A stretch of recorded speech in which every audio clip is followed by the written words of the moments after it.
আজকাল প্রায় সকলেই কম্পিউটার বা স্মার্টফোন ব্যবহার করে থাকেন। এর ফলে চোখের ক্লান্তি বা দৃষ্টিশক্তি কমে যাওয়ার সমস্যা বৃদ্ধি পাচ্ছে। আপনি কি বুঝতে পারছেন কখন আপনার চোখের জন্য চশমা প্রয়োজন? আসুন কিছু লক্ষণ দেখে বুঝে নিই। যদি দেখেন কোনো কিছু দেখার জন্য বা লেখাপড়ার জন্য দুই চোখ একসঙ্গে করে কুঁচকে দেখতে হচ্ছে, তবে এটি চশমা ব্যবহারের প্রয়োজনীয়তার ইঙ্গিত। এক্ষেত্রে ক্রমাগত এমনভাবে দেখলে চোখের ক্লান্তি এমনকি মাথা ব্যথাও হতে পারে। যদি এ ধরনের সমস্যা হয়ে থাকে তবে চক্ষু বিশেষজ্ঞের কাছে যাওয়া উচিত। আপনি কি দীর্ঘ সময় স্ক্রিন বা বইয়ের দিকে তাকিয়ে কাজ করেন? এক্ষেত্রে মাথা ব্যথা হওয়া খুব স্বাভাবিক, কিন্তু যদি মাথা ব্যথা নিয়মিত হয়ে থাকে তবে এটি দৃষ্টির সমস্যা হতে পারে। তাই এই সমস্যা থাকলে চোখের পরীক্ষা করা প্রয়োজন। আপনি কি টিভি খুব কাছে থেকে দেখেন বা বই আপনার মুখের কাছে ধরে পড়েন?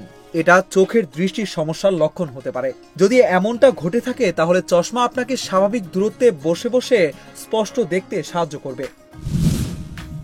3 থেকে 4 ফিট দূরত্বে থাকা কোনো জিনিস যদি আপনি ঝাপসা দেখেন তবে বুঝতে হবে আপনার চোখের সমস্যা হয়েছে। এটি চশমার প্রয়োজনীয়তার অন্যতম ইঙ্গিত। এই অবস্থায় চক্ষু বিশেষজ্ঞের কাছে গিয়ে পরীক্ষা করিয়ে নিতে হবে। চোখ কচলানো সাধারণত ক্লান্তি বা অ্যালার্জির কারণে হতে পারে, কারণ যদি এটি নিয়মিত হয়ে থাকে তবে এটি চোখের চাপের কারণে হতে পারে। বিশেষত শিশুদের মধ্যে এই সমস্যা বেশি দেখা যায়। চোখ ঘন ঘন কচলাতে থাকলে চক্ষু বিশেষজ্ঞের পরামর্শ নিন। চোখের দৃষ্টিশক্তি কমে যাওয়া খুব সাধারণ একটি সমস্যা, তবে এটি সময়মতো ধরা না পড়লে গুরুতর হতে পারে। যদি এই ভিডিওতে উল্লেখিত কোনো লক্ষণ আপনার মধ্যে দেখা যায় তাহলে বুঝবেন আপনার চোখের যত্ন নেওয়ার এবং চশমা ব্যবহারের জন্য চক্ষু বিশেষজ্ঞের কাছে যাওয়ার সময় চলে এসেছে।